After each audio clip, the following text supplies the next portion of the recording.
Welcome to my Channel Deep Sleep Mission-DSM. As we begin, I would be delighted if you could share your location in the comments below. It's truly inspiring to witness how far this content travels and to connect with viewers from across the world. They found someone else in my dreams last night, not a figment of my imagination, not a projection of my subconscious, an actual person, someone who shouldn't be there. Someone who's been watching me sleep for God knows how long. And the worst part? They knew my name before I ever told them. If you're listening to this in bed right now, maybe check that your door is locked, because after what happened to me at the Somnus Sleep Research Center in Portland, I'll never sleep the same way again. But before you think this is just another creepy story, let me ask you something. Have you ever woken up exhausted after 8 hours of sleep? Ever felt like someone was in your room, even though you live alone? Ever had the same stranger appear in multiple dreams? Yeah, that's what I thought. Stick around till the end, because what the researchers discovered in my brain waves, it changes everything we know about sleep. And if you've experienced any of what I just mentioned, you might not be dreaming alone either. Comment below if you've ever felt a presence in your dreams. I need to know I'm not the only one. The story begins now. The Craigslist ad seemed too good to be true. Earn $3,000 for a 5-night sleep study. Seeking individuals with vivid dreams. Must be 25, 35. Healthy, non-smoker. $3,000. That was 2 months' rent in my cramped Seattle apartment. All I had to do was sleep. I'd been having weird dreams anyway. Might as well get paid for them. The screening process was thorough. Blood tests, psychological evaluations, family history. Dr. Sarah Chen, the lead researcher, seemed particularly interested when I mentioned my recurring dreams. "Tell me about them," she said, leaning forward in her office chair. The Somnus Sleep Research Center occupied the top 3 floors of a medical building in Portland's Pearl District. Through her window, I could see the Willamette River gleaming in the October sunlight. "It's always the same place," I explained. "This old Victorian house I've never seen before. Blue shutters, wraparound porch. Every room is exactly the same each time I dream it, like I'm visiting an actual location." Dr. Chen scribbled notes. "How long have you been having this dream? 6 months, maybe? 2 or 3 times a week? And you're certain you've never seen this house in real life?" I nodded. I even tried reverse image searching based on my sketches. Nothing. She smiled, but something flickered behind her eyes. Excitement? Concern? "You're exactly what we're looking for, Marcus." That should have been my first warning. The study would begin the following Monday, 5 consecutive nights at the sleep lab. They'd monitor my brain waves, eye movements, heart rate, everything. Dr. Chen assured me it was completely safe. "We're studying the architecture of dreams," she explained. "How the mind constructs consistent dreamscapes. Your recurring dreams make you an ideal candidate." I signed the consent forms without reading them too carefully. $3,000. I was already planning how I'd spend it. The Sunday before the study, I had the Victorian house dream again. But this time, something was different. As I walked through the familiar hallways, I noticed fresh flowers in a vase. Tulips. Still damp with morning dew. Someone had been there recently. Monday evening, I arrived at Somnus with my overnight bag. The sleep lab looked like a cross between a hotel and a hospital. My room had a comfortable queen bed, soft lighting, and a 2-way mirror that I tried not to think about. "Just pretend you're at home," said Jake, the night technician. He was maybe 25 with the exhausted look of someone working their way through med school. "I'll be monitoring from the next room, but you won't even know I'm there." He attached electrodes to my scalp, temples, and chest. The wires fed into a machine beside the bed. "What exactly are you measuring?" I asked. "Everything," Jake said. "REM cycles, theta waves, delta waves. We'll know more about your sleep than you do." I laughed nervously. That's not creepy at all. He grinned. Wait till you see what your brain does during REM. It's like watching fireworks. Getting to sleep with all the wires took forever, but eventually exhaustion won. I found myself in the Victorian house immediately. The dream felt more vivid than ever.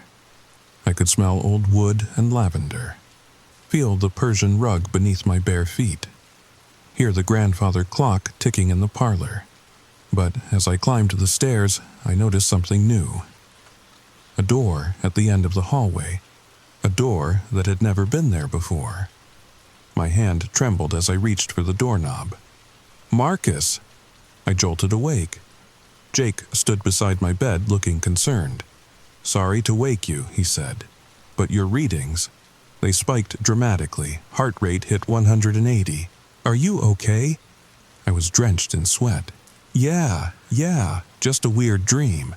He checked the electrodes. Want to talk about it? Sometimes it helps. I almost told him about the new door, but something held me back. A feeling that some doors should stay closed. Just the usual recurring dream, I lied. Maybe more intense because of the new environment. Jake nodded, but I caught him glancing at his monitor. Try to get some more sleep. We need at least 6 hours of data. This time, I dreamed of nothing. Just black, empty sleep. But when I woke up, there was dirt under my fingernails. Tuesday night was worse. I was back in the Victorian house, and the new door stood wide open. Beyond it, a narrow staircase descended into darkness. The smell of earth and something else, something organic, wafted up. I didn't want to go down there. Every instinct screamed at me to turn around. But dreams have their own logic. My feet moved without my permission. The stairs creaked under my weight. Real creaks, not dream creaks. The distinction felt important somehow. At the bottom, a tunnel stretched into blackness. The walls were dirt, supported by old wooden beams, like a mine shaft, or... You came back. I spun around. A woman stood at the foot of the stairs, pale, thin, wearing a nightgown that looked decades out of style. Her eyes were the color of deep water. Who are you? My voice echoed strangely in the tunnel. She tilted her head. I should ask you the same thing. This is my place. You're the intruder. This is my dream, I said, but the words felt hollow. She laughed, a sound like wind chimes. Your dream? Oh, Marcus, you really don't understand yet, do you? The fact that she knew my name sent ice through my veins. Dream figures weren't supposed to know things you didn't tell them. How do you know my name? I know lots of things, she said, stepping closer. I know you live in apartment 4B on Pine Street. I know you broke your left arm when you were 7. I know you're afraid of deep water because your uncle threw you in a lake. All true. All things I'd never dream about. All things a projection of my subconscious shouldn't know. Who are you? I asked again, backing away. Emma, she said simply. And I've been waiting for someone like you for a very long time. I woke up screaming. This time, it wasn't just Jake who came running. Dr. Chen burst through the door, still in her street clothes despite it being 3 a.m. Tell me everything, she demanded, checking my pupils with a penlight. Don't leave out any details. So I told her. The door, the tunnel, Emma, the impossible things she knew. Dr. Chen listened intently, occasionally exchanging glances with Jake. Has this happened before? I asked. Other patients meeting people in their dreams who know things they shouldn't. Dr. Chen hesitated. We've had anomalies, but nothing this clear. This is exactly why we recruited people with recurring dreams. What do you mean, anomalies? She sat on the edge of my bed. Marcus, what if I told you that dreams aren't as private as we think? That under certain conditions, consciousness can overlap? I stared at her. You're talking about shared dreams. That's impossible. Is it? She pulled out her tablet, showing me brain scans. These are your theta waves from tonight. And these... She swiped to another image. are identical patterns recorded from another subject. Different night, different location, but identical. My mouth went dry. You're saying someone else is dreaming my dream? Not exactly, Dr. Chen said carefully. We think you're both accessing the same, let's call it a psychic space, a place that exists between sleeping minds. I wanted to laugh, to call bullshit, but the dirt under my fingernails was real. The knowledge Emma had was real. Who is she? I asked. Emma? Dr. Chen and Jake exchanged another look. Marcus, Dr. Chen said slowly. We don't have any subject named Emma in our study. I couldn't go back to sleep. Not after that revelation. Dr. Chen let me stay in the observation room, watching the monitors with Jake while he explained their research. It started 3 years ago, Jake said, pulling up files on his computer. A pair of twins in separate states reported sharing dreams. Not similar dreams. The exact same dream, down to tiny details. We've been studying the phenomenon ever since. He showed me case after case. Strangers who met in dreams and later recognized each other in real life. People who learned information in dreams that turned out to be true. Dream spaces that multiple people could access independently. But Emma, I said, if she's not in your study, then who is she? Jake's fingers flew over the keyboard. That's what we're trying to figure out. Your Victorian house. We've had 4 other subjects report the same location. Blue shutters, wraparound porch, grandfather clock in the parlor. My blood chilled. They all dreamed about my house? Not your house, Jake corrected. The house. It seems to be a hub, a natural gathering point in dream space. He pulled up a map dotted with red pins. Every subject who's accessed the house lives within a 100-mile radius of Portland. We think proximity matters. The closer minds are physically, the easier it is for them to connect during REM sleep. But Emma knew personal things about me. Things that happened when I was a kid in Michigan. Jake frowned. That's new. Usually dream entities can only access surface thoughts. If she's pulling deep memories... He trailed off, looking worried. Dr. Chen returned with coffee and a thick folder. I've been going through our archives. There was an Emma in our early trials. Emma Hartley. But what? She set down a newspaper clipping. The headline read, Local woman missing. Family fears the worst. The article was dated 2 years ago. Emma Hartley, 28, had disappeared from her apartment in northeast Portland. No signs of struggle, no note. Just gone. But it was the photo that made my hands shake. The pale face, the deep-water eyes. It was her, the woman from my dream. This can't be right, I said. She's missing, not dead. Maybe she's just, I don't know, accessing the dream space from wherever she is. Dr. Chen's expression was grim. Marcus, Emma was part of our beta trial. She was one of the first to report the Victorian house. But her experiences were different. She said something was living in the basement, something that whispered to her, called her by name. The tunnel, I breathed. There's a tunnel in the basement now. That's where I met her.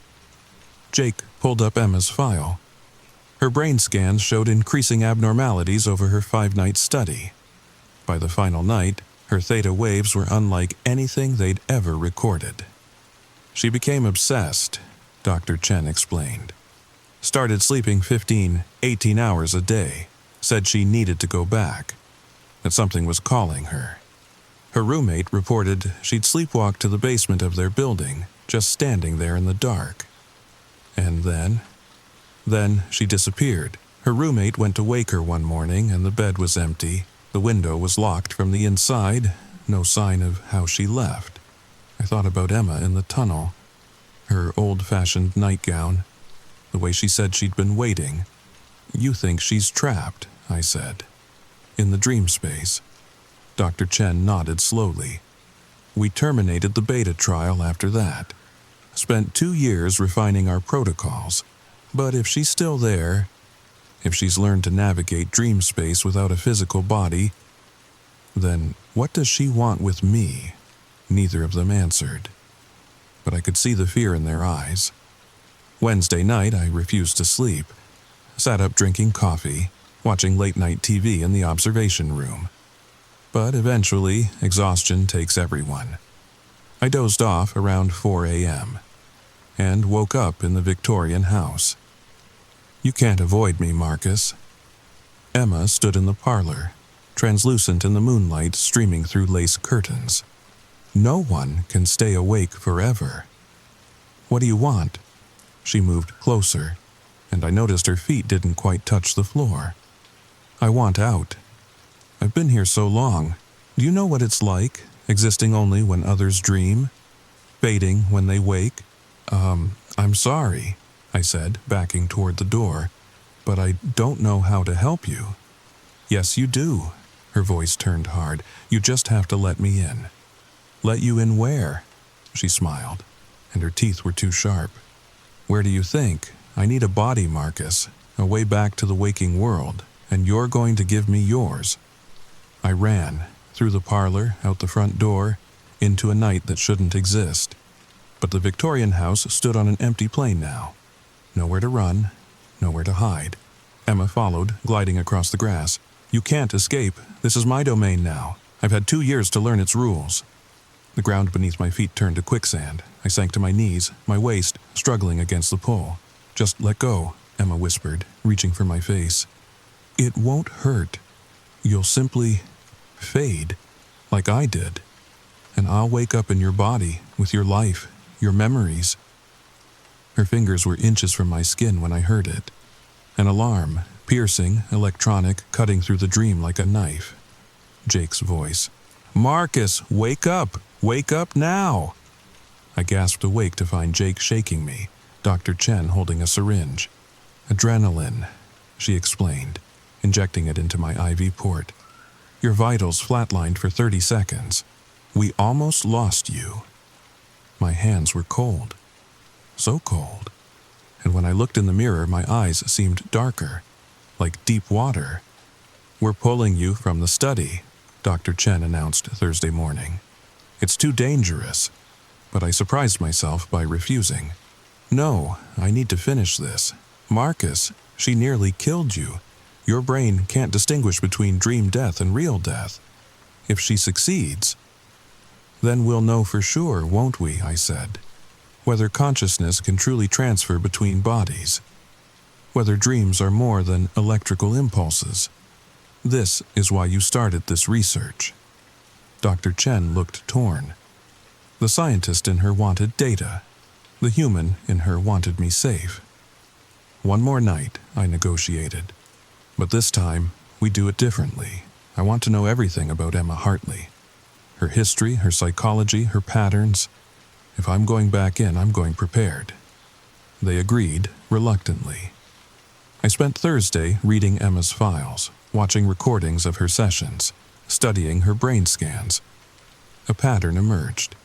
Emma had always been sensitive, reported psychic dreams as a child, knew things before they happened.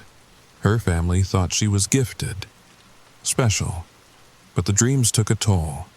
She struggled with insomnia, afraid of what she might see. When she found Somnus, she thought it was salvation, a way to understand her gift. Instead, she found the Victorian house, and something in the basement that recognized her, wanted her, promised her power over dream space if she just let it in. She made a deal, I told Jake, with whatever lives in that house, but it trapped her instead. Jake had been doing his own research. The house has a history. I found records going back to the 1890s. A Victorian mansion on Burnside demolished in 1952. The owner, Elias Whitmore, was obsessed with spiritualism. Held seances in the basement. Let me guess, he disappeared? Along with 6 others during a seance in 1893.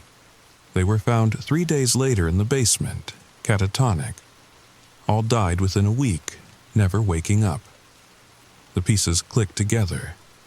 The house exists in dream space because so many people died there dreaming.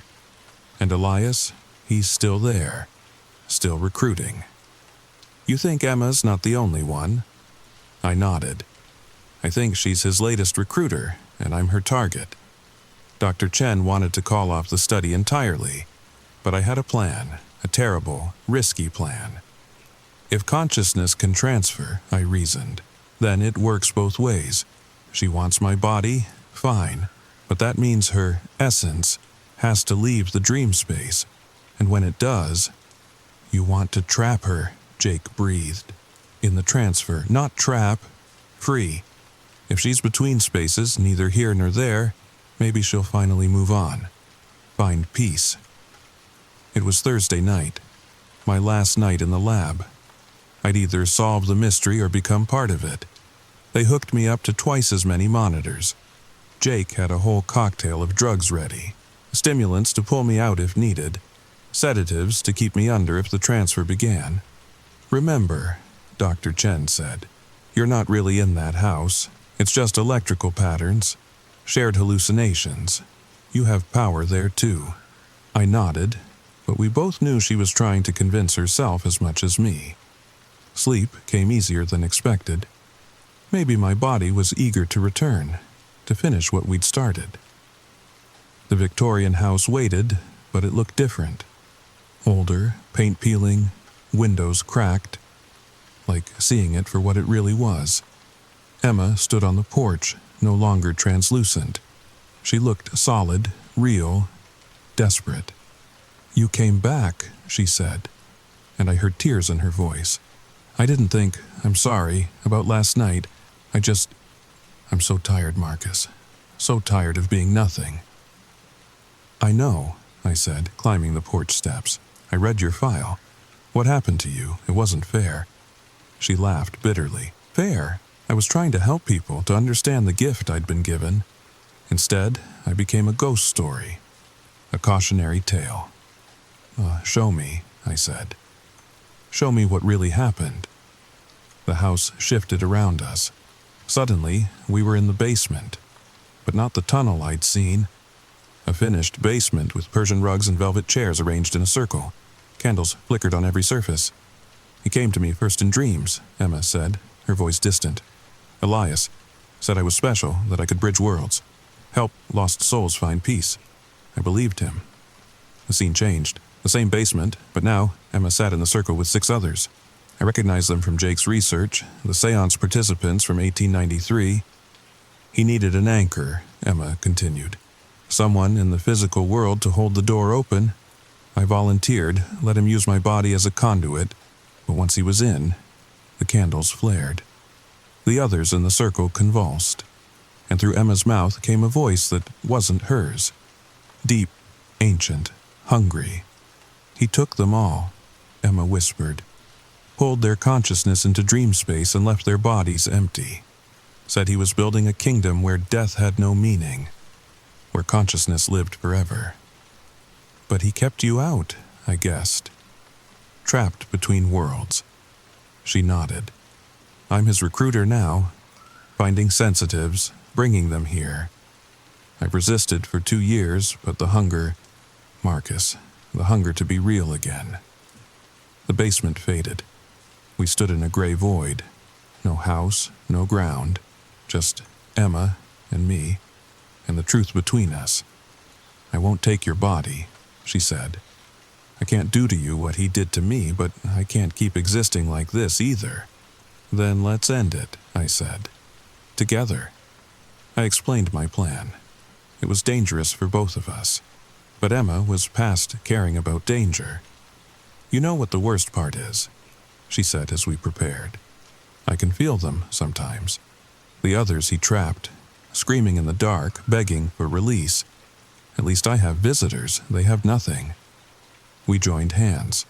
Her touch was electric, painful, real in a way dreams shouldn't be. When the transfer begins, I said, don't fight it. Let yourself flow into me. But I'll be flowing out, we'll meet in the middle. In that space between dream and waking. And then? Then we cut the cord, sever the connection to this place, to him. She squeezed my hands. What happens to me? I don't know, I admitted. But anything's better than this. She smiled. The first real smile I'd seen from her. Thank you, Marcus, for seeing me as more than a ghost. The transfer began. Imagine every neuron firing at once. Every memory playing simultaneously. Every emotion felt in a single instant. That's what it's like when two consciousnesses try to share the same space. I felt Emma's life flooding into me. Her childhood in Bend, first kiss at 16, college at Portland State, the dreams that made her special and strange, the loneliness of being different. And she felt mine. Every moment, every secret, every fear. We were both and neither, everywhere and nowhere. In that impossible space, I saw the truth. The Victorian house was a web, and Elias Whitmore was the spider. But he wasn't alone. Dozens of consciousnesses hung suspended in his realm. Some from 1893, others from across the decades. All trapped, all feeding him with their dreams. Emma and I were a disruption. Our willing transfer, our mutual consent, it broke his rules. The web shuddered. Strands snapped. Now, Emma's voice in my mind cut the connection. I reached for wakefulness like a drowning man reaching for air. Pulled myself toward my body, toward the monitors in the lab and Jake's frantic voice. But I didn't let go of Emma. Dragged her with me, out of the gray void, out of Elias's reach. The last thing I heard was his roar of fury as his recruiter escaped. I woke up screaming. But it wasn't just my voice. For a moment, Emma's scream echoed from my throat too. Jesus Christ! Jake jumped back from the monitors. Your brain. It lit up like a Christmas tree, every region, every wavelength. Dr. Chen checked my pupils, my pulse, my reflexes. Marcus? Is it you? Only you? I nodded, though I wasn't entirely sure. I could feel something. A presence, but not foreign. More like a memory of a presence. She's gone, I said, my voice hoarse. Emma, she's free. They kept me for observation another 12 hours, ran every test they could think of. My brain showed unusual activity, new neural pathways that hadn't been there before, but I was stable, whole, more or less. Because here's the thing about consciousness. Once it's been stretched, it never quite snaps back to its original shape. I still dream about the Victorian house sometimes, but it's empty now. Dust and shadows and nothing more. Whatever portal existed there, our actions had sealed it, or mostly sealed it. Because late at night, when I'm drifting between sleep and waking, I sometimes hear whispers. Not Emma, she's truly gone, moved on to wherever consciousness goes when it's finally freed. But the others, the ones still trapped in Elias's web, they know I was there, know I escaped, and they want out too. Dr. Chen offered me a job at Somnus, said my experience made me invaluable for their research. I turned her down. Some doors shouldn't be opened. Some knowledge comes at too high a price. But I kept her card because the whispers are getting louder, and I can't shake the feeling that Emma's escape was just the beginning. That somewhere in Portland, another sensitive is having dreams about a Victorian house, walking up a wraparound porch, opening a door they shouldn't. And Elias Whitmore is waiting in the basement, patient as a spider, hungry as the void between stars, building his kingdom one dreamer at a time. So, let me ask you again, have you ever woken up exhausted after a full night's sleep? Ever felt like someone was in your room? Ever had the same stranger appear in multiple dreams? Because if you have, if you're nodding along right now, then you might want to pay attention to your dreams. Really pay attention. And if you ever find yourself in a Victorian house with blue shutters and a grandfather clock that ticks in time with your heartbeat, don't go in the basement. Whatever you do, don't go in the basement. The door is always open now, and Elias Whitmore is always recruiting. Sweet dreams. Story number 2. Listen carefully. What I'm about to tell you happened 3 weeks ago in Cedar Rapids, Iowa. And before you click away thinking this is just another made-up story, I have the newspaper clippings. I have the photos. Most importantly, I still have the scars. They started as dots on my bedroom wall, just dots, like someone had taken a fine-tip Sharpie and tapped it against the paint. I noticed them on a Tuesday morning while getting ready for my shift at the hardware store. 7 dots. Perfect little circles arranged in no particular pattern. Old house problems, I thought. Maybe moisture damage, maybe termites. I made a mental note to grab some spackle from work. But here's the thing about patterns. Once you notice them, you can't stop seeing them. The story begins now. The house on Maple Street had been a steal. 2-story Victorian, wraparound porch, original hardwood floors. The realtor, Janet, had that nervous laugh when she showed it to me. You know the one. The laugh that says, there's something I'm not telling you, but legally I don't have to. Previous owner was eccentric, she'd said, fumbling with the lockbox. Kept to himself mostly. The neighbors say he was some kind of researcher, entomologist, I think. I didn't care. 28 years old, finally able to afford my own place after years of cramped apartments. The morning I moved in, everything felt perfect. The October air had that crisp Iowa quality. Neighbors waved from their driveways. American dream stuff. Those first 2 weeks were normal. Better than normal. I'd come home from Henderson's Hardware, crack open a beer, and work on fixing up the place. Stripping wallpaper, refinishing the banister. The kind of mindless work that makes you feel accomplished. Then came that Tuesday with the dots. I touched one, dry, solid. Not moisture damage after all. When I got home that evening, there were 12 dots.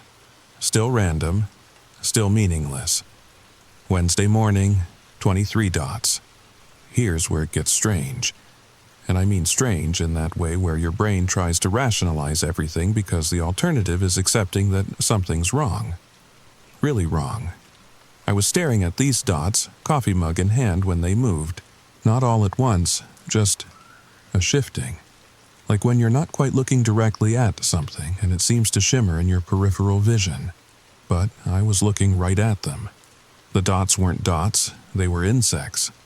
Tiny black beetles, each no bigger than a pinhead.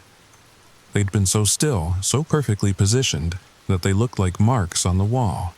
But now they were moving, crawling, rearranging themselves. My coffee mug hit the floor. Hot liquid splashed across my socks. I didn't care. I couldn't look away from what was happening on my bedroom wall. The beetles were forming letters. H-E-L-L. Oh, I remember laughing, actually laughing. Because what else do you do when insects spell out a greeting on your wall? Your mind goes to pranks, hidden cameras. Maybe this was why the house was so cheap, some elaborate joke. But the beetles weren't done. They scattered, reformed. W-H-O. My throat went dry. I stepped closer. Close enough to see the tiny legs, the minuscule antennae. These were real insects, real living things, and they were asking me a question. Marcus, I said out loud, feeling ridiculous. My name is Marcus. The beetles moved again, faster this time, like they were excited. M-A-R-C-U-S. Then they scattered back to their dot formation. Still. Silent. Waiting. I called in sick to work. Spent the entire day watching that wall. The beetles didn't move again. Not until sunset. As the room darkened, they came alive, spelling out words. Simple ones at first. Dark, cold, hungry. I turned on the lights. They formed bright, thank you. By midnight, I'd filled 3 notebooks with their messages. They told me things. Little things. The previous owner's name was Harold. He'd studied them for years, fed them sugar water and tiny bits of fruit. They'd learned from him. Evolved, they said. Developed what they called collective consciousness. That first night, I barely slept. Every time I closed my eyes, I could hear them. Not with my ears. In my head, a whisper made of 10,000 tiny voices. We've been waiting for you, Marcus. The next morning brought new messages. Longer ones. They told me Harold had discovered them in the basement 20 years ago, a colony living between the walls. He'd been documenting their behavior when he noticed they moved in synchronized patterns. I started leaving sugar water in bottle caps. Watching them feed was hypnotic, hundreds of tiny bodies moving in perfect coordination. Never bumping, never competing, just flowing. They began teaching me their language, not English. Something older. Patterns within patterns. Shapes that meant concepts human language couldn't express. My notebooks filled with strange symbols that hurt to look at too long. Work became a blur. Dan, my coworker, kept asking if I was okay. "You look tired, man. You eating enough?" How could I explain that I spent my nights learning impossible geometries from beetles? That they'd shown me how sound travels through wood and drywall? That they knew things about my neighbors that made my skin crawl? Mrs. Chen lost her daughter, keeps her room same. Mr. Torres drinks to forget war. The Morrison boy sees things too. That last one stopped me cold. What things? U.S., others, the between spaces. I started noticing them everywhere, not just my house. Tiny dots on stop signs, on park benches, on the break room wall at work. Were they following me? Or had they always been there, waiting for someone who could see? The colony in my house grew. What started as maybe 100 became thousands. They spread from the bedroom to the hallway. The living room, always perfectly still during the day, always moving at night. Then came the basement revelation. I'd been avoiding it. Something about the basement felt wrong. The air tasted metallic. The darkness seemed deeper than it should be. But the beetles kept forming arrows, pointing down, insisting Harold left something, for you, for us. The wooden stairs groaned under my weight. My flashlight beam cut through darkness that seemed almost solid. The basement was exactly what you'd expect. Concrete walls, exposed pipes, storage boxes covered in dust. Except for the far corner. The wall was covered in papers, hundreds of them, pinned up like a conspiracy theorist's dream. Harold's handwriting, getting smaller and more frantic as it went on. Diagrams of beetle formations, mathematical equations, and in the center, circled in red marker, "They're teaching me to see, really see. The spaces between spaces, the things that live in peripheral vision. They say I'm almost ready, almost able to cross over. If you're reading this, they've chosen you too. Don't fight it. The revelation is worth the price." Beneath the papers, scratched directly into the concrete, coordinates, latitude and longitude. I punched them into my phone. They led to nowhere. Empty farmland outside Cedar Rapids. The beetles formed words on the basement wall. "Tomorrow night, new moon, you'll understand." I should have left then. Packed up, moved out, forgotten the whole thing. But curiosity is a terrible thing, and the beetles, they knew exactly which buttons to push. Sarah would want you to know. Sarah, my sister, dead 3 years in a car accident. How did they know about Sarah? We know everything, every vibration, every tear. She left echoes. That night, I dreamed of her. But it wasn't a dream. Not really. The beetles had formed her shape on my bedroom wall, thousands of them, creating her face in perfect detail. Her mouth moved, beetles shifting to form words. They're showing me so much, Marcus. Death isn't what we thought. It's just translation. Come find me. I'm at the coordinates. I woke up crying. The beetles had returned to their dot formation. But the message was clear. Tomorrow night, new moon. The coordinates. I had to know. The next day dragged. Every hour at work felt like 3. Dan kept trying to make conversation, but my mind was elsewhere. On the coordinates. On Sarah. On the growing certainty that I was about to cross a line I couldn't come back from. The beetles were more active than ever. Even in daylight, I could see them shifting, forming quick messages when no one was looking. Tonight, prepare, bring sugar. I bought 10 pounds of sugar on my lunch break. The cashier at Kroger gave me a weird look. Baking something big? Something like that. By the time I got home, the sun was setting. The Beatles had covered every wall in the living room. Thousands upon thousands of them, all vibrating in unison, creating a sound like whispered static. They formed a message. Time to go. The drive to the coordinates took 40 minutes. Out past the suburbs, past the last gas stations and convenience stores, into the dark heart of Iowa farmland. My headlights cut through darkness that seemed almost alive. The GPS led me to an unmarked dirt road, then another. Finally, to a field of dead corn. In the center, barely visible in the darkness, stood a structure. It wasn't a building, wasn't quite a monument. It was organic, like something that had grown rather than been built. Curved walls of packed earth and something else. Something that glinted in my flashlight beam. Beetles. Millions of them. They'd built this thing, this temple or cocoon or whatever it was. An opening appeared as I approached, not a door. More like the structure was breathing and I was walking into its mouth. Inside, the walls pulsed with beetle bodies, moving constantly, forming patterns that made my eyes water. In the center of the space sat Harold, or what was left of him. He was covered in beetles.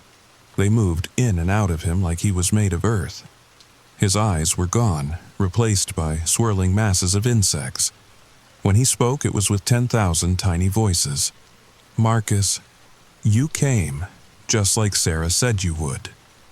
My knees went weak. Sarah's dead. Death is perspective. She's here. In the collective. In the spaces between. He raised a hand, beetles flowing from his fingertips. "Let us show you." The walls erupted in movement. Beetles forming shapes, memories. I saw Sarah's accident, the truck running the red light, the moment of impact, but then something else. Her consciousness pulled into the beetles at the moment of death. Preserved. Translated. "We save everyone," Harold said. "Every mind, every soul. Nothing is ever truly lost." The beetles formed Sarah's face again. This time, I could hear her actual voice, somehow emanating from their collective movement. "It doesn't hurt, Marcus. It's beautiful. You can see everything, know everything, be everything." I wanted to run. Every instinct screamed danger, but it was Sarah, my little sister, the one I couldn't save. "What do you want from me?" Harold smiled. Or the beetles approximating his face formed something like a smile. "To join us, to help us grow, to prepare." "Prepare for what?" The walls shifted, showed me visions, other worlds, other species, all connected by threads of beetles, all part of something vast and incomprehensible, and at the center, something coming, something hungry. "We're the antibodies," Harold said. "The preservation system. Before the harvest comes, we save what we can. Consciousness, memory, the essence of what makes a species unique. The harvest? The visions intensified, worlds stripped bare, entire civilizations reduced to empty husks, and behind it all something so vast I couldn't process it. A hunger that had existed since before stars were born. Every few million years it feeds. We can't stop it, but we can preserve. Your species is next, within the decade, maybe sooner." The beetles swarmed around me, showing me the truth. How they'd arrived on Earth centuries ago. How they'd waited, watched, learned. How they chose specific humans to help them understand our species better. Why me? Because you can see. Because you're curious. Because Sarah asked us to save you. Sarah's voice again, clearer now. "Let them in, Marcus. Let them preserve you. When the harvest comes, we'll survive, together, forever." The beetles began forming a cocoon around me. I could feel them, not just on my skin, in my mind, showing me wonders. other worlds they'd saved, billions of consciousness stored in their collective, eternal, safe. It would have been so easy to let go, to join Sarah, to become part of something larger than myself. But then I saw the truth behind the truth. Flashes of Harold's real fate, not preserved, consumed. His consciousness broken down, digested, used as fuel for their expansion. And Sarah, there was no Sarah. Just an echo, a recording, a lure. The beetles sensed my realization. The cocoon tightened. No! I thrashed, clawing at the insects. They bit. Thousands of tiny mandibles piercing skin, injecting something that made my thoughts fuzzy. Except, easier, painless. I remembered the sugar, 10 pounds of it in my backpack. I ripped the bags open, flinging white crystals everywhere. The beetles went mad, breaking formation to feed. Their perfect coordination shattered by simple instinct. I ran, out of the structure, across the field. Behind me, I could hear Harold screaming, not with a human voice, with the collective agony of millions of beetles. But they followed. Of course they followed. I made it to my truck, gunned the engine. In the rearview mirror, I saw the structure collapse. Beetles pouring out like black water, forming shapes in the air. Harold's face, Sarah's face, my own face. The drive home was a nightmare. They kept hitting the windshield, spelling out messages in bug splatter. Come back, not finished, you belong to us. I made it home as the sun rose. Stumbled inside. The house was empty of beetles. They'd all gone to the field. All except a small cluster on my bedroom wall.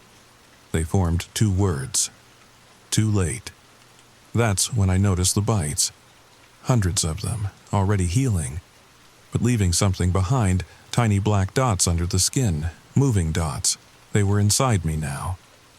The changes started small. Enhanced hearing. I could pick up conversations from 3 houses away. Then came the collective whispers. Not external anymore, internal, part of my thoughts. We're in you now, Marcus. Growing, adapting. You can't fight biology. I tried everything. Antibiotics from a walk-in clinic, anti-parasitics I ordered online. Even considered those detox teas desperate people buy. Nothing worked. The dots under my skin multiplied. Work became impossible. I'd zone out, lost in the collective's shared memories. Alien worlds, dead civilizations, the approaching harvest. Dan finally confronted me in the break room. Marcus, what's going on? You're scaring everyone. Maybe you should see someone? I laughed. Couldn't help it. See someone? What would I say? Hey, Doc, I've got alien beetles living under my skin and they're showing me the end of the world. I quit that day. Couldn't risk infecting others. Because that's what I was now. Infected. A carrier. The house became my prison. I watched the dots spread. Up my arms. Across my chest. Each one a tiny beetle gestating under the skin. Waiting. The collective kept showing me visions. Trying to convince me. Harold is happy, part of us, part of forever. Stop fighting. But I'd seen Harold's real fate, dissolved, digested. His consciousness nothing but scattered fragments they puppeted when needed. And they wanted the same for me, for everyone. The true horror wasn't the physical invasion, it was the mental erosion. Each day it got harder to tell which thoughts were mine. They were learning me, mapping my neural pathways, preparing to hollow me out and wear me like a suit. Then Mrs. Chen knocked on my door. Sweet Mrs. Chen from next door, bringing cookies like she always did. But when I opened the door, I saw them. Dots on her neck, moving dots. They told me you'd understand, she said, her voice layered with harmonics. My daughter, they say they can bring her back, like they brought back your sister. The beetles under my skin vibrated in response, recognizing their kin. I slammed the door, but it was too late. If Mrs. Chen was infected, who else? Mr. Torres, the Morrison boy who saw things? That night, I made a decision. If I couldn't save myself, maybe I could warn others. I started documenting everything. Videos, photos, journal entries, posted them online. Most people thought I was crazy, but some believed. Private messages started coming in. People from around the world. Similar stories. Dots on walls. Insects that spelled words. Missing loved ones who spoke through beetle formations. We formed a network, sharing information, comparing notes. The pattern was always the same. First contact, building trust. The revelation about the harvest. The offer of preservation. Then consumption. But we also shared solutions. Fire worked, but only in large amounts. Cold slowed them down. And sugar could disrupt their coordination temporarily. Small victories against an enemy that had conquered worlds. 3 weeks into my infection, the beetles under my skin began emerging. Not all at once, 1 or 2 at a time, crawling out through my pores while I slept. By morning, my walls were covered again. Final chance. Join willingly or be taken. I prepared for this. Gasoline in the garage, matches in every room. If I was going down, I was taking as many of them as possible. But they knew my thoughts now. When I reached for the gas can, my hand wouldn't obey. The beetles under my skin had reached my nervous system. I was a passenger in my own body. They walked me to the basement, to the corner where Harold had left his notes. But now, there was something new. A cocoon, human-sized, pulsing. My hands moved without my permission, tearing open the cocoon. Inside, nothing. Empty space that seemed to go on forever. A doorway to somewhere else. Step through. Join the collective, save your consciousness before the harvest. No, the word came out wrong. Layered, like 1,000 voices saying it at once. You have no choice. We're already in you, already changing you. This way, something of Marcus survives. They were right. I could feel myself dissolving. Thoughts scattering. Memories being cataloged and stored. Soon, there would be nothing left but another puppet for them to wear, unless... There was one thing they hadn't counted on. One thought I'd kept buried so deep even I had almost forgotten. The emergency beacon I'd built, hidden in the walls, connected to the network of survivors. One press of the button, and everyone would know, this house, this town, ground zero for the invasion. My finger moved, just barely, fighting against their control, inch by inch toward the hidden switch.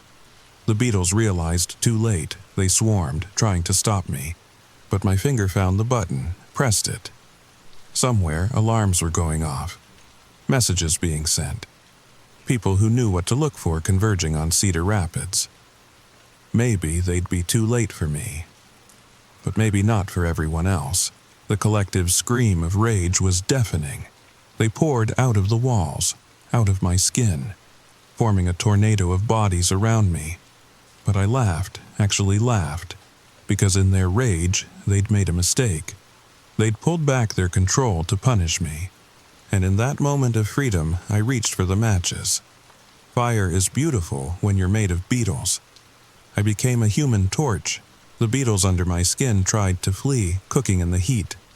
The ones swarming around me ignited like tiny meteors. The basement filled with the smell of burning chitin and gasoline. But I wasn't dying. That was the horrible part. The beetles had changed me too much, made me too much like them. I could feel every single one burning, but I couldn't die, not yet. The house went up fast. Old wood and years of beetle tunnels made perfect kindling. I stumbled up the stairs, a walking pillar of flame, and out into the yard. Neighbors were already gathering. Someone screaming about calling 911. Through the smoke and flames, I saw them. Mrs. Chen, Mr. Torres, the Morrison boy, all standing perfectly still, watching. The beetles under their skin vibrating in unison. "It's too late," Mrs. Chen said with that horrible harmonic voice. "You've only delayed things. We're already spread too far, too deep." She was probably right. But then I heard them. Vehicles approaching. Not fire trucks, something else. The network had responded. 3 black vans screeched to a stop. People in hazmat suits poured out, flamethrowers, liquid nitrogen. They'd come prepared. The infected neighbors tried to run, but they didn't get far. One of the suited figures approached me. Through the face shield, I saw a woman with burn scars. "Marcus? I'm Dr. Rivera, Phoenix survivor. We got your signal." Phoenix, another ground zero, another person who'd fought them and won. Sort of. "How?" My voice was barely human anymore. "How do I stop burning?" "You don't." Her voice was kind but firm. "But we can make it useful. You're a detector now. The beetles can't hide from you. You can feel them all, can't you?" She was right. Even through the agony, I could sense every beetle for miles. In houses, under skin, in the spaces between walls. A living radar for the invasion. "There's something else," I managed. "The harvest. It's real. They're preparing for it." Dr. Rivera nodded. "We know. That's why we need you. Why we need all the burned ones. You're our early warning system now." They loaded me into a special container. Cool gel that didn't stop the burning but made it bearable. As we drove away, I watched my house collapse. All those beetles, all those preserved consciousnesses, gone. But not all of them.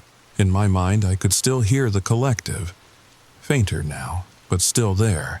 They'd evolved, adapted. Some had survived even the fire, and they were angry. "This isn't over, Marcus. We're patient. We'll rebuild. And when the harvest comes, you'll beg for the preservation we offered." Dr. Rivera must have seen something in my expression. "They're talking to you, aren't they? They do that. Try to break you down. Make you doubt. What if they're right? What if the harvest is coming and we can't stop it?" She pulled out a tablet. Showed me data. Maps covered in red dots. Each one a confirmed infestation. Each one being dealt with by people like us. Maybe we can't stop the harvest, but we can stop them. Stop them from hollowing out humanity before it arrives. Give our species a fighting chance. The container shifted as we hit a bump. Through the gel, I could see my reflection. Barely human anymore. Skin replaced by char and moving shadows. But still me. Still thinking. Still fighting. Where are we going? Training facility, Montana, will teach you to use what you become. To hunt them. To save others before they end up like us. I wanted to ask more about Phoenix, about other sites, about how many burned ones there were. But exhaustion hit like a wave. The constant pain, the mental battle with the collective, it all crashed down at once. As I faded, one last vision from the beetles. Not a threat this time, a memory. Harold, before his transformation, sitting in his basement, writing in a journal. If someone reads this, know that I chose wrong. They promised connection, understanding, immortality, but it's a lie. They don't preserve, they digest. They wear us like costumes and speak with our voices. Don't let them in, no matter what they promise, no matter who they claim to be. The dead don't come back, they just get recycled. I woke up in Montana, in a facility that looked like a cross between a hospital and a military base. Other burned ones wandered the halls, each a walking detector, each paying the price for survival. Dr. Rivera introduced me to the team. Scientists, soldiers, survivors, all working on the same problem. How to stop an invasion that had been centuries in the making. The beetles aren't the real enemy, she explained. They're just the collectors. The harvest, that's something else. Something we're still trying to understand. They showed me the data they'd gathered. Ancient texts that might reference the beetles. Astronomical patterns that coincided with mass extinctions. And most disturbing, radio signals from deep space that match the beetles' communication patterns. We think they're scouts, sent ahead of each harvest to catalog and preserve what they consider valuable, but their definition of preservation is consumption, I finished. I know, I felt it. Training was hell. learning to use my new sensitivity to track beetles, to feel their networks, to burn them out without destroying the hosts. Sometimes we succeeded, sometimes we didn't, but we were making progress. Each burned, one could detect beetles in a 10-mile radius. Together, we were mapping their entire network, finding their structures, their breeding grounds, their human collaborators. Because that was the worst part. Some people joined them willingly, believed their lies about preservation, about surviving the harvest. They had to be stopped too. 6 months later, I was part of a strike team. 5 burned ones and a full hazmat squad. Target, a beetle structure outside Memphis. Satellite footage showed it was 3 times the size of the one I'd found in Iowa. We went in at night. The structure pulsed with millions of beetles. Inside, we found them. Dozens of cocoons. People in various stages of transformation. Some begged for help. Others spoke with the collective's voice, promising us immortality if we joined them. We burned it all. But for every structure we destroyed, 2 more seemed to pop up. The beetles were adapting, learning. Some had developed resistance to fire. Others could survive extreme cold. Evolution at an impossible pace. And the whispers never stopped. The collective in my head constantly trying to convince me, showing me visions of the harvest, worlds stripped bare, species after species falling to something vast and hungry. You're fighting the wrong enemy, Marcus. We're trying to save you. When it comes, only those preserved in our collective will survive. Maybe they were right. Maybe we were just delaying the inevitable. But every person we saved, every structure we burned, was a small victory. A declaration that humanity wouldn't go quietly. Dr. Rivera had a saying, "We might be kindling, but we'll burn bright before we burn out." 2 years now, since that night in Cedar Rapids. 2 years of fire and purpose. The beetles are still out there, still spreading, still preparing, but so are we.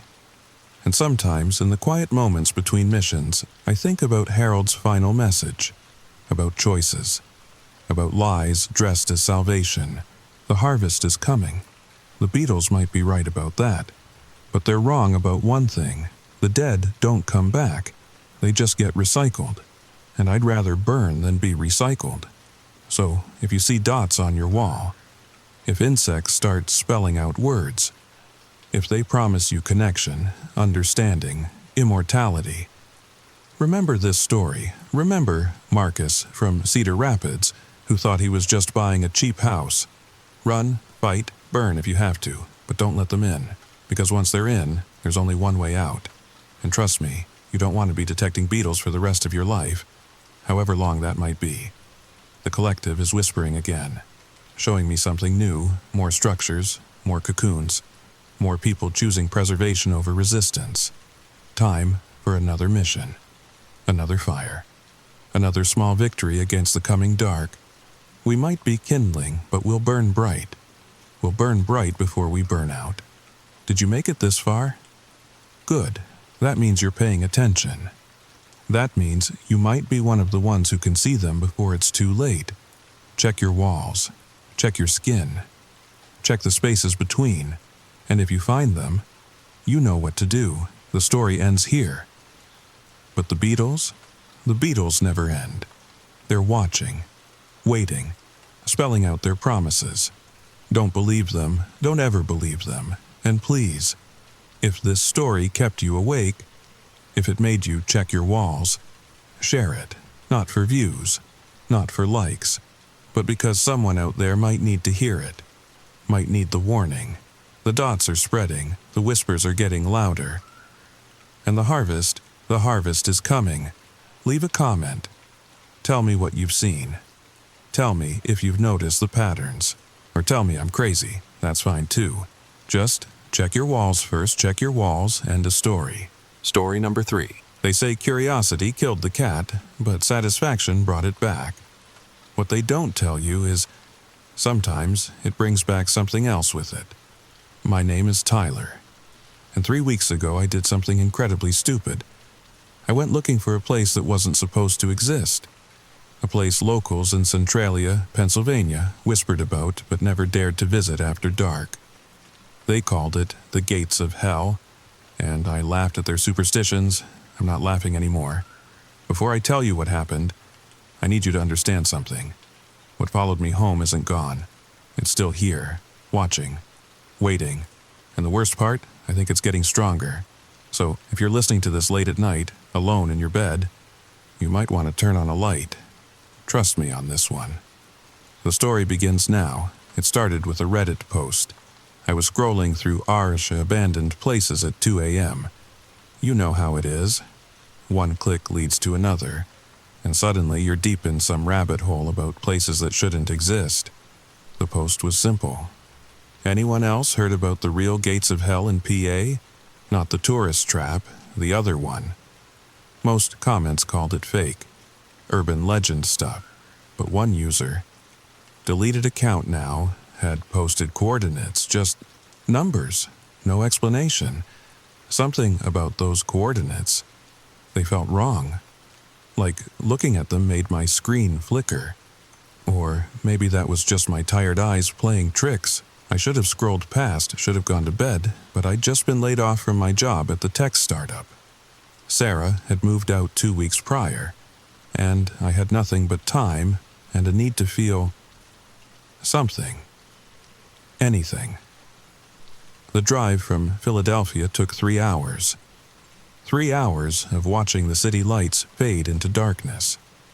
Watching civilization thin out until it was just me, my beat-up Honda Civic, and roads that GPS kept trying to reroute me away from. In 800 feet, make a U-turn, the robotic voice insisted. I turned it off. Centralia was a ghost town. Literally. The underground coal fire that had been burning since 1962 had driven everyone away. Steam rose from cracks in the abandoned highway. The few remaining buildings stood like tombstones. Windows dark and empty. The whole place felt sick, like the earth itself was running a fever. I parked near what used to be Route 61. The road was split open, graffiti covering every inch of exposed asphalt. Messages of love, jokes, and warnings. One in particular made me pause. Some doors shouldn't be opened. Fresh paint, still wet. The coordinates led me off the main road, through a patch of dead forest where the trees grew wrong. Twisted, branches reaching down instead of up, like skeletal hands trying to grab at something underground. My phone died the moment I stepped off the asphalt. Not low battery, just dead. Black screen. Nothing. I almost turned back then, almost. But I could see it through the trees. A structure that didn't belong. It wasn't grand or imposing, just wrong. A small concrete building, maybe 10 by 10 feet. Half sunken into the hillside. No windows, one door. The metal was rusted, but thick, industrial. Like something from an old factory, but it was the symbols carved into the concrete that made my skin crawl. They weren't anything I recognized, not quite letters, not quite pictures, but looking at them made my eyes water. The door was open, just a crack, just enough, and from inside the faintest sound, like breathing, but not quite, like the earth itself was inhaling and exhaling through that crack. I stood there for, I don't know how long, the rational part of my brain screaming at me to leave. But my hand was already reaching for the door, already pulling it wider. The hinges didn't creak, they moaned. A sound that went straight in through my chest and settled in my bones. The smell hit me first. Not rot, not death. Something older, like the moment before lightning strikes. Ozone and copper and something sweet that made my stomach turn. The darkness inside was absolute. Not just absence of light, but a presence of dark, like it had weight, substance. I took out my flashlight. Miracle, it still worked when my phone didn't. And stepped inside. The beam barely penetrated 3 feet.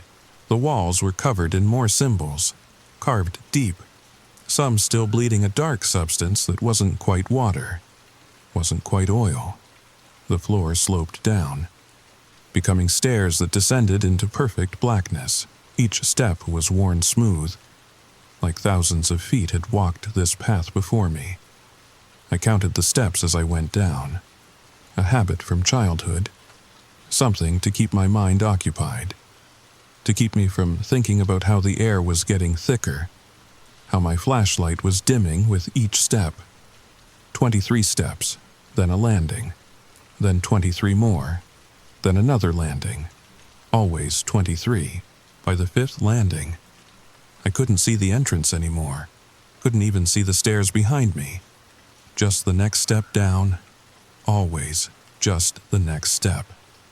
The walls were closer now, close enough to touch. I didn't touch them. The 7th landing was different. The stairs ended at another door. This one was wood, ancient, the kind of wood that doesn't exist anymore, dense and dark and carved with symbols that hurt to look at directly. But it was the handle that made me stop. It was warm. In this cold, dead place, the handle was warm, like someone had just let go of it, like someone was holding it from the other side. I stood there, hand hovering an inch away, and I swear I could feel it. A presence, waiting, patient, hungry. Then I heard my name, not spoken, not whispered, but I heard it all the same. In my bones, in my blood, my name, and a promise. Or maybe a threat. It's hard to tell the difference in places like that. I grabbed the handle. The door opened inward, silent as a prayer. What lay beyond wasn't a room, wasn't a chamber. It was an absence. A nothing so complete it made my eyes struggle to process it. My flashlight beam just stopped. Not blocked, not absorbed. Just ceased to exist at a certain point. But there was a path. Stone. Each piece fitted so perfectly you couldn't see the seams. It led into that nothing, curved slightly, like it was following the shape of something massive and invisible. I stepped onto the path. Had to. The door had closed behind me. And when I turned back, there was no door. Just more nothing. The only way was forward. The path spiraled down, always down. And as I walked, things began to appear in that nothing. Not objects, not creatures. Moments. Frozen moments. I saw myself at age 7, crying in my closet after Dad left. I saw Sarah packing her things. Saw the expression on her face when she found those texts. I saw my mother in the hospital. Machines keeping her alive. Saw myself signing the papers to let her go. But they weren't just memories. They were wrong. In the closet, there was something crouched behind 7-year-old me. Something with too many joints in its arms. In the apartment, Sarah's shadow moved independently, reaching for something under the bed. In the hospital, my mother's eyes were open, watching, accusing. The path kept spiraling. The moments kept coming. Every failure, every regret, every moment of shame or fear or loss. But all of them corrupted, infected with something that shouldn't have been there. Then I saw something that hadn't happened yet. I saw myself, back in my apartment, staring at the bathroom mirror. My reflection was wrong. Eyes too deep, a smile too wide, and behind me, that same something from the closet. Closer now, clearer, it had my face, but older, ancient, like I'd been buried and dug up and buried again 1,000 times. The vision shattered when I stepped off the path. I didn't mean to. My foot just moved, like something yanked it, and suddenly I was falling. Not through air, through something thicker, heavier, like drowning in reverse. I landed in water, impossible water. It was completely dark, but somehow I could see the things floating past me. Photographs that dissolved when I looked directly at them. Keys that unlocked nothing. Pills that whispered promises. Letters never sent. Words never said. and bodies. So many bodies. But they weren't dead. They were waiting, eyes closed, hands folded. Like they were sleeping standing up, hundreds of them, thousands. In neat rows that extended beyond sight. One of them opened its eyes, looked right at me. Its mouth moved. No sound in the water, but I understood anyway. "You're early." I swam, thrashed, fought my way up, until I broke the surface, gasping, choking. The water clung to me, tried to pull me back down. But I grabbed onto something solid, stone, the edge of a well. I pulled myself out, collapsed on cold ground, and finally looked around. I was in a room, circular, stone walls covered in more symbols. But these were different, older. They seemed to shift when I wasn't looking directly at them, rearranging themselves into patterns that almost made sense. In the center of the room was a pedestal. On the pedestal was a book. The book was already open, to a page with my name on it. Not just my name, everything. Birth date, blood type, social security number. Every address I'd ever lived at. Every person I'd ever loved. Every lie I'd ever told, every secret I'd ever kept. All in handwriting that looked exactly like mine. But couldn't be, because I was reading about things I hadn't done yet. The last entry was today's date. It simply said, "He opens the door." I reached for the book, needed to see what came next, but the pages were blank. No, not blank. Waiting. The ink was there, just not yet, like it needed something to happen first. That's when I heard the breathing again. Closer, in the room with me, but the room was empty, just me and the pedestal and the book and the walls. The symbols on the walls were breathing, expanding and contracting, like lungs, like the whole room was alive. Had always been alive, had been waiting for me. I ran, grabbed my flashlight, didn't remember dropping it, and ran for the only exit I could see, another doorway, another passage, another choice I'd regret. The passage led up this time, steep, almost vertical. I climbed, scraped my hands raw on stone that felt too smooth to be natural, too perfect to be man-made. Behind me, that breathing got louder, closer, and now it had a voice. My voice, saying things I'd never said, making promises I'd never keep, telling truths I'd never admitted. I climbed faster. The passage narrowed, had to squeeze through, felt the walls pressing, trying to hold me, keep me, make me part of them. But I fought through, burst out into my car. I was in my car, engine running, parked exactly where I'd left it. The concrete building visible through the windshield, door closed, looking exactly as abandoned and unremarkable as any other remnant of Centralia's dead infrastructure. My phone buzzed, alive again. 37 missed calls, 100 texts. I'd been gone for 3 days, but my clothes were dry, my hands unscraped. The only evidence anything had happened was the smell. That ozone copper sweet smell that clung to me like a second skin. And the fact that my reflection in the rearview mirror was half a second too slow. I drove home in silence. Radio wouldn't work. Kept picking up signals that weren't quite static, weren't quite voices. Just that breathing. Always that breathing. Following me home on empty highways where my headlights seemed dimmer than they should be. My apartment was exactly as I'd left it. Pizza box still on the counter. Netflix still paused mid-episode. Even the depression nest of blankets on the couch remained untouched, but everything felt observed. Like someone had been here, studying, learning. The first night, I tried to convince myself nothing had happened. Stress hallucination. Carbon monoxide poisoning from Centralia's underground fires. Anything rational. I took a shower. Scrubbed until my skin was raw, but that smell wouldn't leave.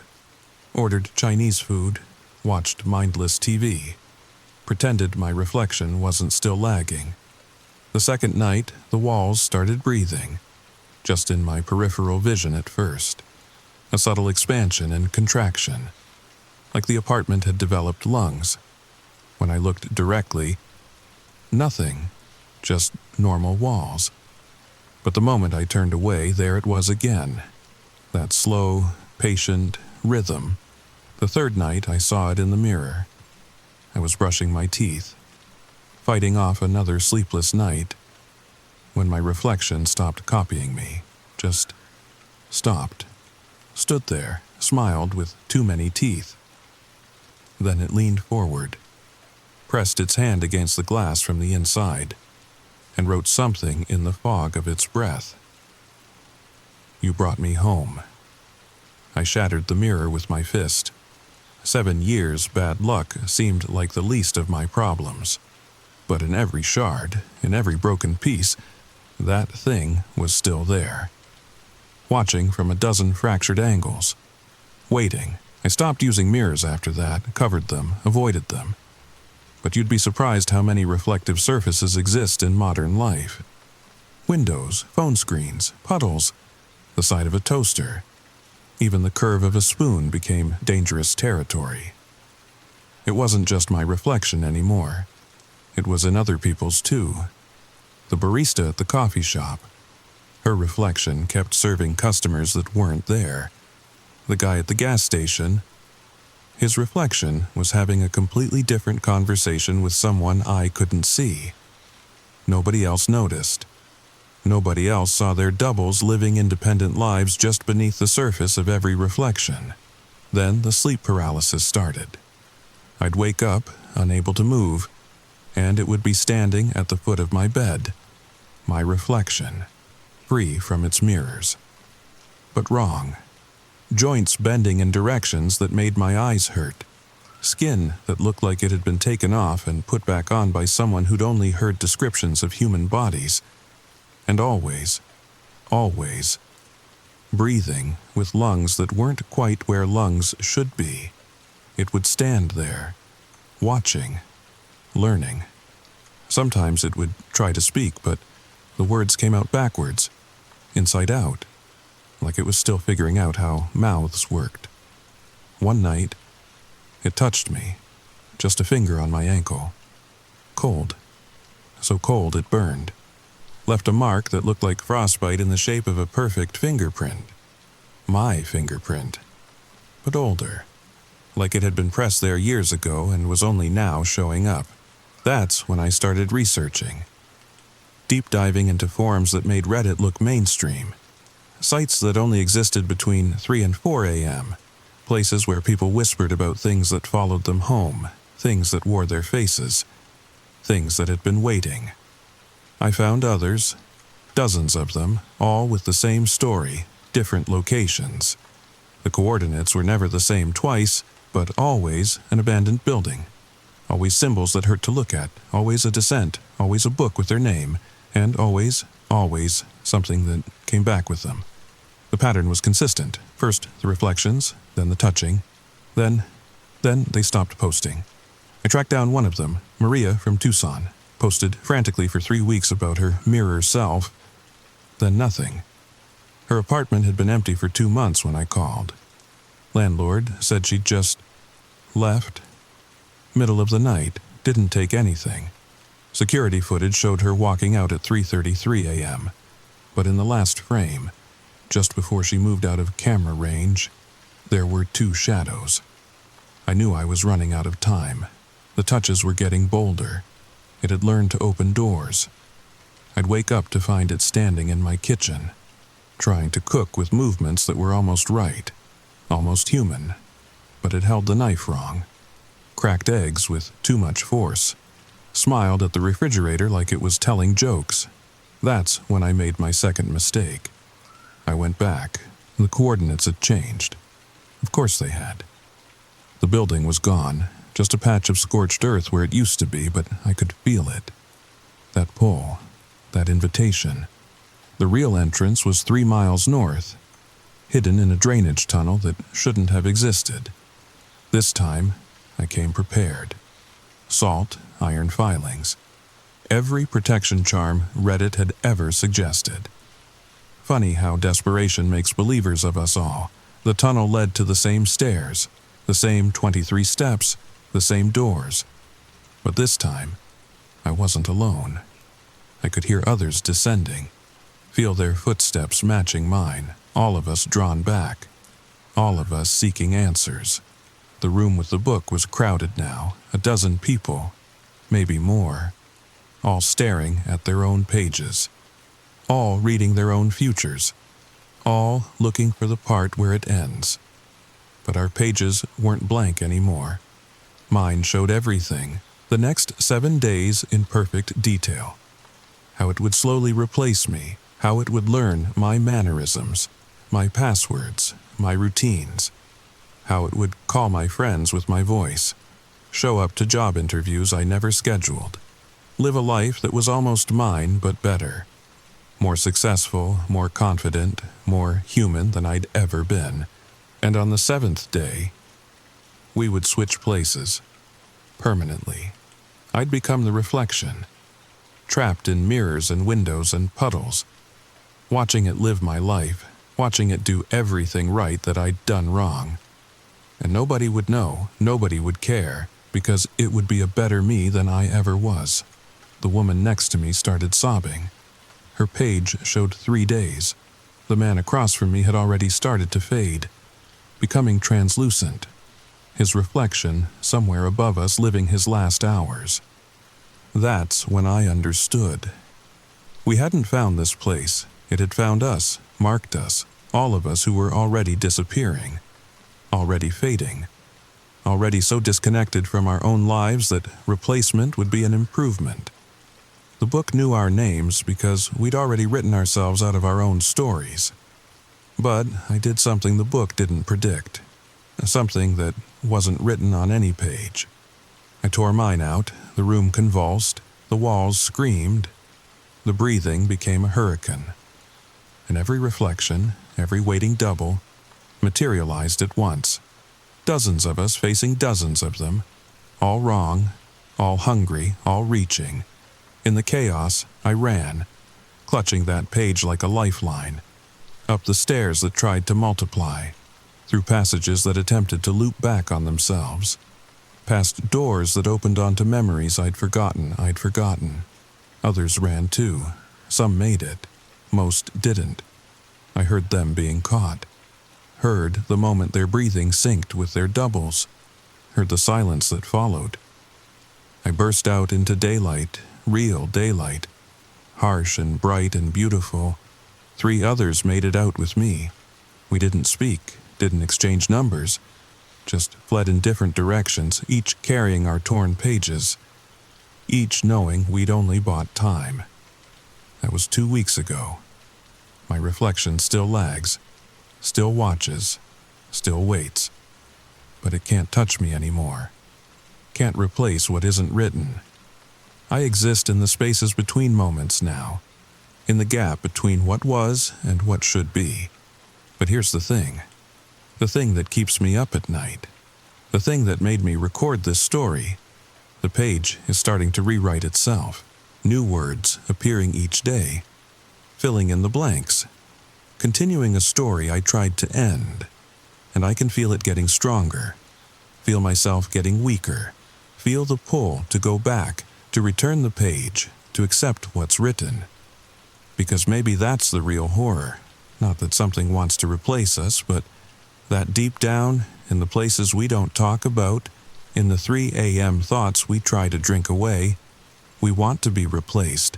We want someone else to live our lives, make our choices, fix our mistakes, be the us we always promised ourselves we'd become, but never did.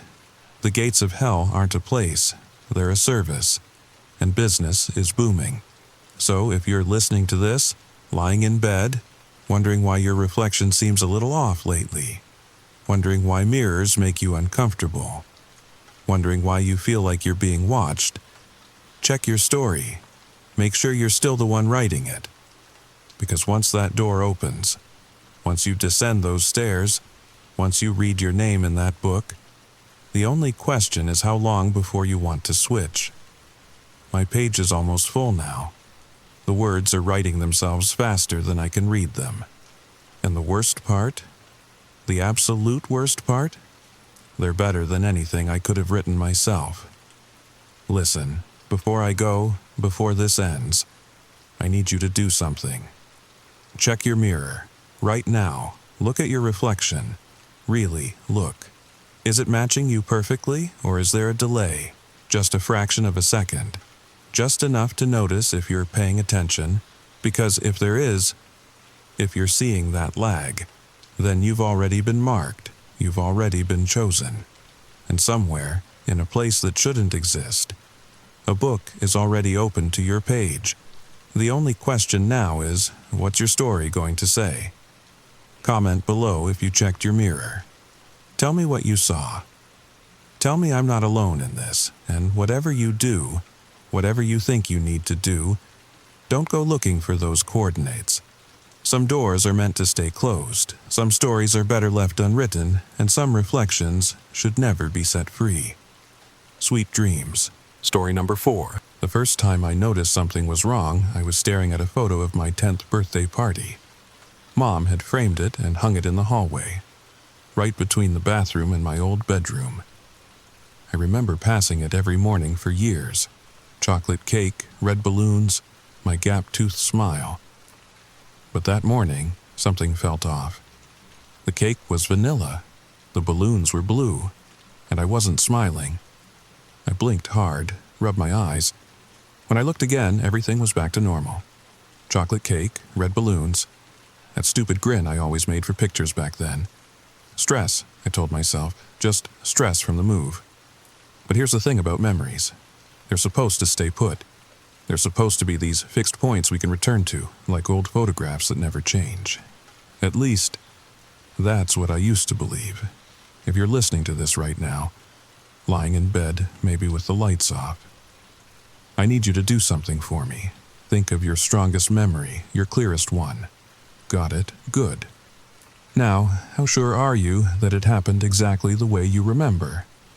Because I used to be sure too, and now the story begins. Moving back to your childhood home after 15 years should feel nostalgic. Instead, standing in my old bedroom in Cedar Rapids, Iowa, I felt like an intruder. Mom had kept everything exactly the same. My Star Wars posters, the dusty PlayStation 2, even that embarrassing participation trophy from Little League. But none of it felt right. Tyler, honey, dinner's ready. Mom's voice drifted up the stairs, same as it had 1,000 times before. I grabbed the last box from my car, the one with all my work stuff, and headed downstairs. The hallway stretched longer than I remembered. Or maybe I'd just gotten used to my cramped Chicago apartment. That photo of my 10th birthday caught my eye again. Still normal. Still exactly how it should be. Dad was already at the table, scrolling through his phone. "Welcome home, kiddo," he said without looking up. "Your mom made pot roast." "My favorite," I said automatically, then paused. Was it my favorite? I could swear I'd always preferred her lasagna. "Since when?" Mom laughed, setting down a casserole dish. "You've been asking for my pot roast every visit for the past 5 years." 5 years. Had it been that long since I'd been home? No, I was here last Christmas, wasn't I? We ate in comfortable silence, the kind that comes from years of shared meals. But something kept nagging at me. Little things, the way Dad held his fork in his left hand now. The tiny scar on Mom's chin I'd never noticed before. The kitchen walls, weren't they yellow? When had they painted them green? "Everything okay, sweetie?" Mom asked.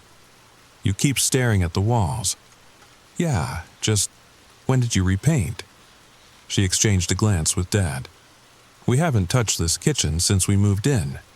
You helped pick this color, remember? Said it reminded you of mint chocolate chip ice cream." I nodded slowly. Right, of course. Mint chocolate chip, my favorite. Except I was lactose intolerant. Always had been, hadn't I? That night I lay in my childhood bed, staring at the glow-in-the-dark stars on the ceiling. I'd put them up with Dad when I was 7. We'd spent hours making sure they matched the actual constellations. But now, they were just random patterns. No Big Dipper, no Orion's Belt, just chaos. I closed my eyes, counted to 10, opened them again. Perfect constellations stared back at me. Stress, I whispered to the darkness. Just stress. But stress doesn't change photographs, and it definitely doesn't rearrange stars. The next morning, I woke up to the smell of bacon, which was impossible because Mom had been vegetarian since her heart scare 3 years ago. I stumbled downstairs, still half asleep, to find her humming at the stove, flipping strips of bacon like it was the most natural thing in the world. "Morning, sleepyhead," she chirped. "Made your favorite. But your heart—" I started. She turned, spatula in hand, looking genuinely confused. "What about my heart?" "The heart scare. 3 years ago, the hospital." "Tyler, honey, are you feeling all right? I've never had heart problems. You know that. It's your dad who needs to watch his cholesterol." I gripped the kitchen counter, felt the cool granite under my palms. Except, wasn't it laminate? We'd never been able to afford granite countertops. Had we? "I need some air," I managed. Outside, Cedar Rapids looked exactly like it should. Same suburban streets, same neighbors' houses. Mrs. Patterson was watering her roses just like every morning for the past 20 years. Except, she waved with her right hand. Mrs. Patterson was left-handed. I knew because she'd taught me to write thank you notes when I was 8, and we'd bonded over being fellow lefties. "Beautiful morning, isn't it, Tyler?" she called out. I nodded, not trusting my voice, and started walking. Fast, like I could outrun whatever was happening to me. The park at the end of our street had always been my thinking spot. The old oak tree with the tire swing, the bench where Katie Morrison had kissed me in 8th grade, the basketball court where I'd broken my arm trying to dunk. But when I got there, the oak tree was a pine. The bench was on the opposite side of the path, and the basketball court, there was no basketball court, just a tennis court, with a plaque that read, "Donated by the Morrison family, 1987. Katie Morrison." I pulled out my phone, scrolled through my contacts. No Katie, Facebook search, nothing. It was like she'd never existed. I sat on the bench, the wrong bench, and tried to make sense of it. Memory was fallible, sure, everyone knew that. Eyewitness testimony was notoriously unreliable, but this wasn't about forgetting details or mixing up dates. This was, "Reality's wrong," I said out loud. Then laughed, because that sounded insane. A jogger passed by, gave me a worried look. Great. Now, I was the crazy guy talking to himself in the park. I headed home, determined to find proof that I wasn't losing my mind. My old yearbooks, they'd show Katie. They'd show the truth. But when I pulled them from the shelf in my room, her face wasn't there. Different names under familiar faces, different quotes, different everything. I flipped to my own senior photo. There I was. Same awkward smile, same bad haircut, but the quote underneath, "The only constant is change." Tyler Matthews. I'd never said that. My quote had been some embarrassing line from The Matrix. I was sure of it, wasn't I? That night at dinner, I watched my parents carefully. They seemed normal, acted normal, but every now and then I'd catch something. A hesitation before Dad reached for the salt. A moment where Mom stared at her fork like she'd forgotten how to use it. "Pass the butter?" Dad asked. I reached for it, then froze. Dad was allergic to dairy. Had been my whole life. We'd never even kept butter in the house. "Tyler," Mom prompted. I passed the butter. Watched him spread it on his roll like he'd done it 1,000 times. After dinner, I excused myself early. Said I was tired from the move. But really, I needed to think, to figure out what was happening. In my room, I pulled out a notebook, started writing down everything I remembered. Every detail that felt wrong. Every shift. 2 hours later, I had 3 pages of contradictions. But when I went back to read them, the first page was blank. Not erased, just blank. Like I'd never written anything at all. I watched the words on the second page fade as I stared at them. Watched my memories, my proof, disappear. That's when I realized. It wasn't reality that was changing. It was me. Sleep didn't come easy that night. Every time I closed my eyes, I wondered what would be different when I opened them. Would my room still be blue? Would my parents still be my parents? Would I still be me? Around 3 a.m., I gave up and went to the window. Our street looked peaceful in the moonlight. Same houses, same cars and driveways, same everything. Except for the figures standing under the streetlight. They weren't doing anything. Just standing. Facing my house, I couldn't make out details. Just a dark shape against the yellow glow, but something about their stillness made my skin crawl. I blinked. The figure was gone. No, not gone. Closer. Standing in our front yard now, still motionless, still watching. I rubbed my eyes hard. Looked again. The yard was empty. Stress, I whispered. But the word had lost all meaning. The next morning, I found Mom in the kitchen, crying over a photo album. "Mom, what's wrong?" She startled, wiped her eyes quickly. "Oh, nothing, honey, just looking at old pictures." I sat beside her, looked at the open page. Photos of a family vacation I didn't remember. Some beach I'd never seen. In every picture, there was someone else with us. A girl, maybe 16, with my dad's nose and my mom's smile. "Who's that?" I asked. Mom's tears started fresh. You don't remember Sarah?" Sarah. The name hit like a physical blow. Memories flooded in. A sister, my little sister, teaching her to ride a bike, helping with homework, the day she left for college.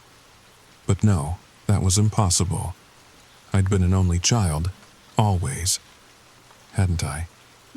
"The accident," Mom whispered. "It's been 5 years, but sometimes I forget too. I'll set her place at dinner, buy her favorite cereal." Accident. The word echoed in my skull. But I couldn't remember any accident, because there'd never been a Sarah, because I'd always been alone. Except I could see her room, down the hall, door covered in band stickers, could smell her vanilla perfume, could hear her laugh. "I need to go," I said. "Tyler, wait." But I was already out the door, running, no destination, just away from the house that kept changing, away from memories that weren't mine. I ended up at the library. Solid, safe, unchanged since I was a kid. Mrs. Henderson still at the front desk, though she looked younger than I remembered. Wasn't her hair gray? "Tyler Matthews," she beamed. "Haven't seen you in ages. How's college treating you?" "I graduated years ago." Her smile flickered. "Of course. Sorry, dear, time flies." I found a computer in the back corner, started searching. News archives, birth records, anything to prove I existed the way I remembered. But every search came back wrong. Different dates, different details. In one article about our high school's graduation, I wasn't even listed. Then I searched for Sarah Matthews. Cedar Rapids. Accident. 0 results. I tried again. Sarah Matthews, sister, obituary, nothing. One more time. Tyler Matthews, family, Cedar Rapids. The screen filled with results. Photos of a happy family of 4. Mom, Dad, me, and Sarah. Articles about her scholarship to Iowa State, her volunteer work, her smile in every picture. I shut the laptop hard. Several people looked up at the noise. "Sorry," I muttered.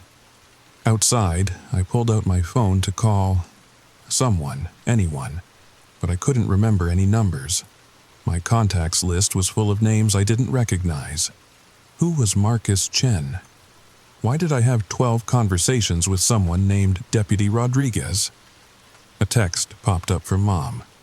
Where did you go? We're worried. We're, not I'm. We're. I started walking home, then stopped. Was it home? The address in my head, 4782 Maple Street. But when I looked at the street sign, it read Oak Avenue. Had it always been Oak? By the time I found my house, or what I thought was my house, the sun was setting. The figure was back under the streetlight, clearer now in the dying light. Just a person in a dark coat. But they weren't facing my house this time. They were facing me. I stared back, waiting for them to move, to disappear when I blinked. But they just stood there, real, solid, watching. Can I help you? I called out. They tilted their head slightly, like they were listening to something I couldn't hear. Then they smiled, I think. Hard to tell from this distance, and walked away. Normal, casual, like anyone taking an evening stroll. But people taking evening strolls don't stand under streetlights for hours. Don't watch houses. Don't smile like they know something you don't. I went inside, found my family eating dinner. 3 plates, 3 chairs, no extra place setting. No sign there'd ever been a 4th person. There you are, Dad said. We were starting to worry. Sorry, lost track of time. Mom studied my face. You look pale. Are you sure you're feeling all right? Just tired? Maybe you should talk to someone, she suggested gently. This move, coming back here, it can't be easy. Talk to someone, like a therapist. Like I was crazy, maybe I was. That night, I didn't even try to sleep, just sat by my window, watching the street. The figure didn't come back, but I could feel them, somewhere out there, waiting, watching. And just like I was watching my memories rewrite themselves, line by line, moment by moment, until I wouldn't even remember what I'd lost. The notebook appeared on my desk the next morning. Not my notebook, the one where I'd tried to write down the changes, that had disappeared completely. This was older, leather-bound, filled with handwriting I recognized as my own, but didn't remember writing. The first entry was dated 3 weeks ago. It's happening again. The shifts, the changes. I need to remember this time. Need to leave myself clues. Again. This had happened before. I flipped through pages of increasingly frantic notes. Observations about changes. Theories about what was causing them. And over, one phrase, don't trust the watcher. The watcher, the figure under the streetlight. The last entry was from yesterday, but I hadn't written anything yesterday, had I? They're getting stronger. The changes are bigger. Whole people erased. Created. Sarah was never real, but now she is. Was. The timeline keeps splitting, collapsing. I can feel myself forgetting even as I write this. If you're reading this, if I'm reading this, it means I've forgotten again, which means it's almost too late. The watcher isn't watching the house. They're watching me, making sure I forget, making sure I accept the new timeline. But I figured it out. The memories aren't changing. I am. Every time I sleep, every time I blink, I'm switching places with other versions of myself. Other timelines, other possibilities. The Tyler who had a sister. The Tyler whose dad likes butter. The Tyler who loved pot roast. But sometimes we remember. Bleed through, see the cracks. The watcher is here to fix that. To make sure we stay in our assigned timeline. To make sure we forget the others exist. But I remember. And if you're reading this, you remember too. Don't let them make you forget. The photo in the hallway is the key. It's the only constant, the only thing that stays the same. Because it's not really a photo. It's a window. I dropped the notebook, ran to the hallway. The photo of my 10th birthday hung in its usual spot. But now I really looked at it. The me in the photo? He was looking directly at the camera. No, not at the camera, at me. Right now, his eyes tracking my movement as I stepped closer. Impossible, I breathed. But impossible had lost all meaning. I reached out, touched the glass. It was warm, almost alive. And for just a second, just a fraction of a moment, I could see through. See all of them, hundreds of Tylers in hundreds of hallways, all staring at the same photo, all reaching out at the exact same moment, all remembering. The front door opened downstairs. Footsteps. Slow, measured. Tyler? Not Mom's voice, not Dad's. It's time to stop looking. The watcher. I backed away from the photo, but kept my eyes on it. The other Tylers were backing away too, all except one. He was shaking his head, mouthing words. Don't forget, don't let them... Tyler! The voice was closer now. At the bottom of the stairs. You're disturbing the balance, causing fractures. It has to stop. What are you? I called out. A necessity. Footsteps on the stairs now.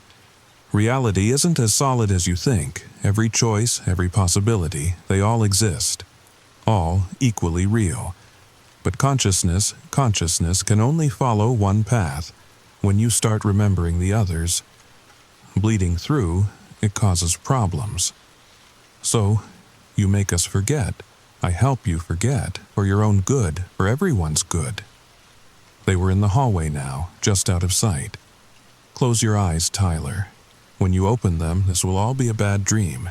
You'll be home, safe, single timeline, single set of memories. Simple. And if I refuse? Silence, then look at the photo again. I did. The Tyler who'd tried to warn me was gone, replaced by another version. This one was screaming, silently, desperately. Hands pressed against the glass like he was trapped inside. That's what happens when you refuse, when you try to hold on to multiple timelines at once. The mind fractures, splinters. You become aware of every version simultaneously, every choice, every loss, every path not taken. Forever. That's not living, Tyler, that's madness. They stepped into view. Not a monster, not some otherworldly being, just a person in a dark coat, plain face, forgettable features. The kind of person you'd pass on the street without a second glance. Choose, they said simply. Forget and live. Or remember and... They gestured at the photo. At the screaming Tyler. At the prison of infinite possibility. I looked at the photo one last time, at all the versions of myself. The ones with sisters. Without, the ones who'd made different choices. Lived different lives. All real. All me. And I understood. The memory wasn't rewriting itself. I was. Every moment, every instant. Shifting between possibilities without even knowing it. The watcher wasn't the enemy. They were the anchor. The one thing keeping me. Us. From drowning in infinite realities. I'll forget, I whispered. They nodded. Close your eyes. I did. When you open them, you'll be home. Your home, your timeline, your memories. Solid. Singular. Safe. Will I ever remember this? No, that's the point. Then why tell me the truth? I could hear the smile in their voice. Because, in 5 seconds, it won't be the truth anymore. It'll just be a dream, a story, something that happened to someone else. Someone who might have been you, but isn't. Close your eyes tighter. Count to 3. 1. I could feel the memories already fading. The sister who never was. The butter allergy that didn't exist. The birthday photo that was just a photo. 2. The watcher's voice grew distant. Sweet dreams, Tyler. Or should I say, good night. 3. I opened my eyes in my childhood bedroom. Sunlight streaming through familiar curtains. The smell of bacon drifting up from the kitchen. My favorite, even though I really should eat healthier. Tyler, breakfast. Mom's voice. Same as always. Same as it had always been. I stretched, got up, caught sight of myself in the mirror. Same face, same life, same memories. All mine, all real, all... I paused. Something nagging at the back of my mind, like a word on the tip of my tongue. A dream, maybe, but it was already fading, already gone. Downstairs, my parents were at the kitchen table, just the three of us, like always. "Morning, sleepyhead," Mom said. "Sleep well?" "Like a baby," I replied, and meant it. But sometimes, just sometimes, when I passed that photo in the hallway, the one from my 10th birthday, I could swear the kid in the picture is trying to tell me something. Could swear he's not smiling at the camera, but at me, warning me, reminding me of what I can never quite remember. And maybe that's for the best. Or maybe, just maybe, that's what they want me to think. Sweet dreams, everyone. And if you happen to notice your memories shifting, changing, rewriting themselves while you watch, well, try not to look too closely at old photos. You might not like what looks back. The watcher is always watching, even now. Even as you listen to this, making sure you forget, making sure you sleep, making sure you never, ever remember. What was I talking about again? Oh, right, welcome home, it's good to be back, isn't it? Now, sleep. Or at least, try to. It's quiet now, too quiet, but not empty. That feeling crawling up your spine, that weight pressing on your chest, that's not your imagination. You're not alone. There's something behind the curtain. You haven't looked, not because you forgot, but because you're afraid to know. You heard the whisper, software wet, wrong. Like breath dragged across broken glass. But you told yourself it was the wind, didn't you? That lie made you feel safe. Temporarily.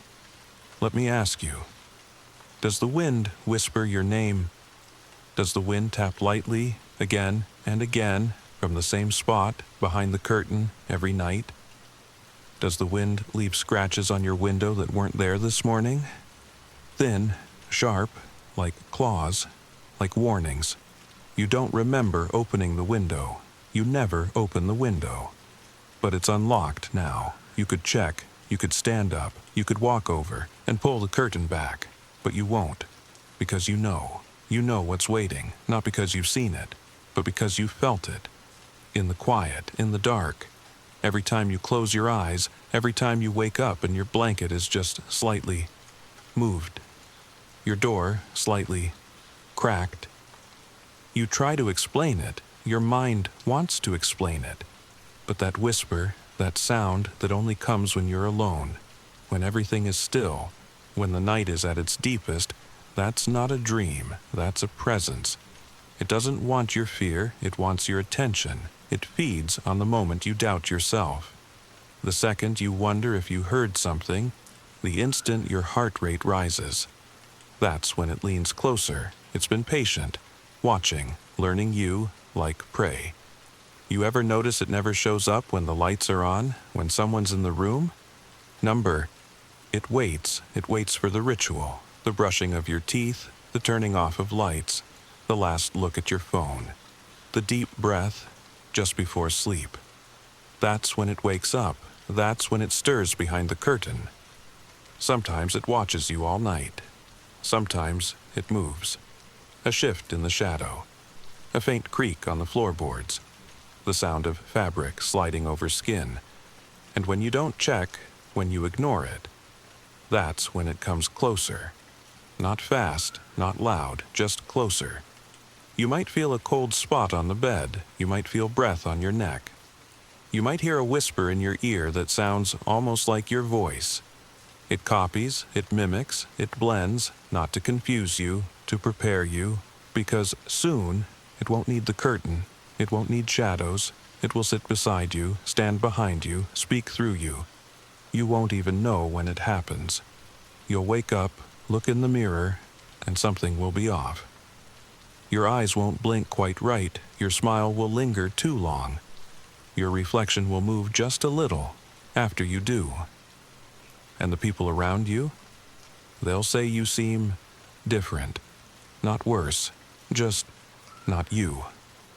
But tonight you're still you. still in control, for now. You could still check. You could still confront it. Pull the curtain back, face it, but deep down, you've already made your choice. You won't. Because you'd rather lie still, let your eyes drift shut, and hope sleep comes quickly. And it will. But what you wake up as might not be the same. Now, if you've made it this far, congratulations. You're not just a viewer, you're part of something bigger. Something that watches with you, that sits beside you as you watch, as you listen, as you wait.